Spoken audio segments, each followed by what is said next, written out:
little bit more towards your childhood, because I think that's really kind of fascinating. You living in the family, the Leonardo family, living and working kind of in close quarters with the Spinosas all together. Talk a little bit about that, what that was like, and living in that space. It was wonderful. It really was. You know, my mother and father were very gracious people, and they loved company, and they loved to entertain, and they loved the Delmar. My father was a volunteer fireman. He drove the ambulance, but I thought I lived in a mansion. I didn't know that people live in houses with front lawns. I had a backyard, but I had Delaware Avenue as my front lawn. But having my parents there when I got home from school every day, I thought was natural. You know, I would come in, my father would be like, hi Dad, hi Gail. I said, where's Mom? Mom's in the house, you know, and then it was just like that. I loved it. And it never occurred to me that I was the daughter of the cobbler. It never occurred to me that I was thought of as on the lower side of society in Delmar. Yeah. I think, with Henry Clearacy was a good friend of my father's, wanted him to build homes, and my father told him it's only going to be a 2-bit horse town, so why bother? Yeah, that was not a good decision. But anyway. You mentioned Tom Spinoza. Tom Spinoza was the barber. Okay.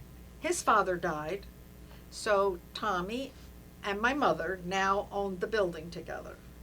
So as the years went on, that agreement stayed, and my mother, as years went on, she finally said, I'm going to put the building in your name if anything ever happens, since I support her 100%, literally everything. My mother didn't have to worry about a thing for the 25 years of her life. So I said, okay, Mom, that's a good idea, because God forbid you get sick, they're going to take everything away from us. So as the building was disintegrating, I don't know if you ever remember what it looked like 23 years ago, but it was pretty sad condition, and it was embarrassing, actually. The siding was falling off. Well, I offered Tommy to buy him out. Not only did I offer him to buy him out, I sweetened the deal considerably and said, you can have life rights in here. You can rent free, stay, be a barber. I just want the whole building so I can repair it. And he said, well, I'll think about it.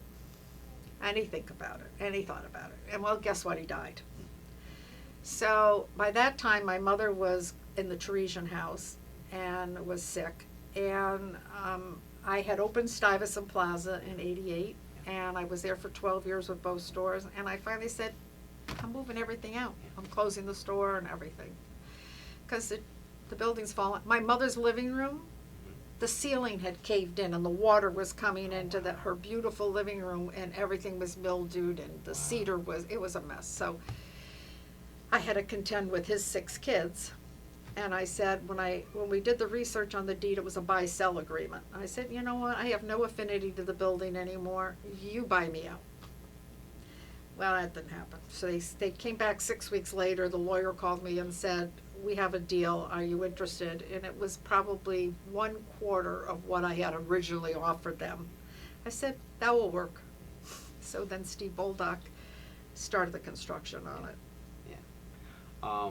I know that there were so many other small stores at the Four Corners there when you were probably a youngster. And can you talk a little bit about some of those? I remember the Delmar department store. Oh my God, I love Tommy Calarco. In fact, I just saw Dave Calarco at our church on Sunday.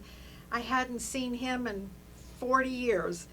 And he is a world-class drummer, Tommy's son. So anyway, when I was little, I would go next door into Tommy in the department store, and I just loved hanging out there, and I loved working in the store. And I would be straightening out all the inventory, and when Tommy had a shipment come in, and I'm young, I'm 8, 9 years old, I said, can I help you unpack? And he would unpack, and I would help. And his daughter used to come for the summers, Tina, and you know, my bedroom was right across from their dressing room. So my bedroom window, I would throw something at the at the dressing room, and Tina would come, and we'd hang out talking, out in the alleyway together. We I thought that was normal, and in the wintertime, Christmas time was my favorite time in Del Mar, because when the tree went up by Lee Reynolds, which was on the corner, you're familiar where that was? No, I don't know Lee Reynolds. Okay, so you know where Nick of the Butch was, that Bolito's, where the Chinese restaurant. Okay, yeah, across there, right across the street where Key Bank is, Yeah. was Lee Reynolds gas station. Okay. Okay, and they had a big circle, and they always put the town tree there. So when the tree went up, I knew we were getting close. And then they would put the beautiful decorations, because they had telephone poles across Delaware Avenue. It was magical. It really was. And in our backyard, we had the Adams family, which owned Adams Hardware. And behind in that cinder block building is where they live. And Betty Adams played organs until in her late 90s. And at Christmas time, she would open her windows and play her organ. And my mother would open her windows. And then my mother would be singing to the organ that she's playing. And all I can remember was how beautiful this was. Yeah. And the snow would be falling down, and it would be crystal clean, that crystalline, sparkling snow on the ground, that fresh snow. And we'd go outside, and she'd play for 2-3 hours. It was just phenomenal. And she'd be playing in the building behind Adams She Hardware, which is now the I Love Books, right? Is that right? No. Oh, Where it's I Love next- Books was okay, Adams cool. Hardware. The building Yes, behind yes, it, behind the it. cinder block building. Yeah, When is you where drive is in, where the Adams family she lived. lived and they lived on the top floor, but Okay. that corner window was her Uh-huh. living room. Wow. And she would open the windows so that we could hear the organ play. And it was magical. Yeah. It really was. Wow. And my mother always entertained. The salesman would come in the store, and they knew they would come around 4 or 5 o'clock in the afternoon, the shoe salesman. My mother always had something on the stove, and we always have more than our family at dinner. And they would come, and she would come out, and she said, yes, you're invited for dinner, come on in, and she had sauce or whatever on soup and sauce or stew, whatever it was, lasagna, whatever she made all the time, homemade. And it was just constant. Christmas Eve, we had open house. Yeah.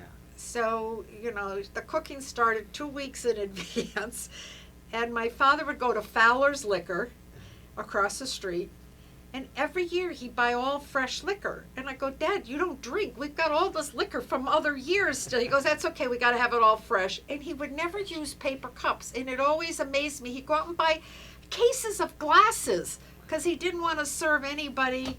And who would be invited to these things? Pardon me? Who would be invited to all this gathering? Oh, teachers and the kid. My brother is 18 years older than me, so all his friends would come, and my sister is 17, but they were out of school by that time because they graduated in their early 50s. I didn't graduate till 70. So, and the people that worked for my father and their families and our Jewish friends, they all made cookies with my mom. I can still see Lou Markowitz with his apron on, his suit and tie, and doing Christmas cookies with my mom in this little kitchen. And it was just always fun. It was just I felt lonely when my dad died, because it was just my mother and me. Yeah. And that kind of all quieted down. So I really missed that growing up. Yeah. I'm sorry. No, that's totally fine. It strikes me that you talk about the Calarcos and the Spinozas and the Leonardos and the Appolitos. Andrianos. This is like a whole generation of probably second generation or first generation Italian immigrants coming and finding their way in all of the four corners. You had Nick of the Butch, who was the Appolitos. You had Calarco next door at the Domo department store. You had my father, the Leonardos, and then you had the Spinozas, and then you had Adams. Yeah. we let him be You let there. him. It was okay. He was an honorary Italian. It was okay. Okay. And I used to love going in there because I don't know what fascinated me about that store was the hardwood floors in there. Do you remember the hardwood floor? The hardwood floors fascinated me. They were always so clean. And I would go in there and Dad would send me over to get a tool or a part or something that he needed in the store. And his Bobby and his Earl was his brother. So they were in the store working together. And you know, they had a dog in there too. That was right. I always liked to go in and play with the dog. But it always fascinated me for some reason. The inside of that store. I think I haven't been in I Love Books in a long time. I'm assuming they're still there. They are. The floors are, yeah. Yeah. Someone painted them at some point. Did Yeah. you know that it was before my time that there was a speakeasy above Adams Hardware in During that the top 20s that or- top floor? No, I did not. I And never heard that. Yeah, that was a speakeasy, and I forget when my father told me. I think it was back in the 20s. It was like in the Prohibition. 20s. I wish they were still here because I would have loved to have heard about it. Yeah. I was kind of, too young for that, but I've Sure. heard of that, and I guess it's quite beautiful. It was quite beautiful way up on the third floor. Uh-huh. I'm not sure about the Huh. rest anymore. You mentioned St. Thomas, that you were a St. Thomas school girl. Second class. Second entered it. class. In the I was second supposed class? to be in the first, but Okay. Can you my talk a, mother didn't realize my birthday was too late. Can you talk a little bit about that experience? Was that in that new school across from the Brand church? new. Brand new. I was the second kindergarten. We only had nuns. There were no lay teachers. So I, growing up with them and all the habits and everything, I felt very protected in that school. We'd had to toe the line, but I found the nuns caring, and the people, some of the students that I started with in kindergarten were still friends to this day. The uniforms, the uniforms, I don't wear green very often anymore. We did go to plaid, but the green just killed me. But as far as learning and the nuns and the caring and the discipline, because I was in sixth grade when President Kennedy had been assassinated, and I remember that so vividly when I was in Sister Melanie Rose's class, and how everybody just stopped. And at 1:00 we were dismissed to go home, and we didn't go back till way after the funeral and everything. We were glued to the TV. But I think the one story though. I think I was in second or third grade. Maybe it was second or third grade, and my mother always got up and made breakfast, and even though I hated eggs after that, and did that. But this one morning, my mother overslept, and I got myself ready for school, and I walked down to school because I walked. And Sister Ann Eleanor, our principal, had come in and said, "Has everyone had their breakfast this morning?" And I'm the only one that raised my hand. And she says, "Gail Leonardo, you come with me." And I go, "Uh-oh, what did I do?" And I never got to go in the intersanctum before. You had the office, and then they had their own dining area. And she sat down and she said, I want you to eat, have some cereal, have some milk. And then she called my mother. Yeah, that didn't go over big. And she goes, "Sister, it was the one morning I overslept." So my mother's trying to justify how I got away with it because I didn't want another egg anyway, and I never had cereal. So, yeah, I got my mother in trouble on that one. But Did you stay at St. Thomas for, that would have been just 1 through 8 6? years, Oh, 8 years. all the 8 way years, 8 through. years. So now I have to transfer to Bethlehem. My father gave me the option. He says you can go to Holy Names or you can go to Bethlehem. And most of the people in my class were going to go to Bethlehem. So we were the last 9th grade at the middle school. Okay. Okay, so we were an upperclassman. So we were the last ninth grade, but I was in culture shock. I never saw kids answer back teachers before. I never knew what profanity was on the bathroom walls. I mean, that first year I was literally, I was in culture shock.